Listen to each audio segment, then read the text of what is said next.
চলুন কথা বলবো এই জলিল মিয়ার সাথে, কেমন করে শুরু হলো তার এই ব্যবসার যাত্রা। সঙ্গে আছি আমি শাহরিয়ার জামিল নূর। একটা সময় আমরা খুব স্ট্রাগল করে চলছি, আমার বাবা, আমরা 4 ভাই।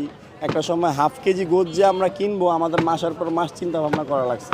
তো ওই জায়গা থেকে আমরা উঠে আসছি, এখন আমরা এই গোছ বিক্রি করতে পারি। ওই চিন্তা ভাবনাটা, ওই সময়টা ভাবনা চিন্তা করে আমরা 4 ভাই, আমার আব্বা চিন্তা করলাম যে অনেক মানুষ আছে কম টাকা ইনকাম করে, তো তারাও যেন গোছ কিনা খাইতে পারে। আমরা তো একটা সময় কিনা খাইতে পারিনি, আমরা ভাই অনেক ওইভাবেই চলছে। এখন অনেক মানুষ আছে 300 টাকা ইনকাম, 400 টাকা ইনকাম, তারা কি গরু গোছ খাবে না? তাদের বাচ্চারা কি খাবে না?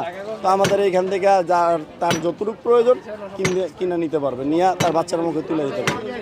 কারণ ভাই হোটেলে যদি 1 হাফ গরু গোছ দিয়ে একজন মানুষের খাবার হয়, ওই এক হাফের তো বেশি পায় 100 টাকার গোছ, ওই গোছটুক দিয়া ঘরে 2জন মানুষ খেতে পারবে।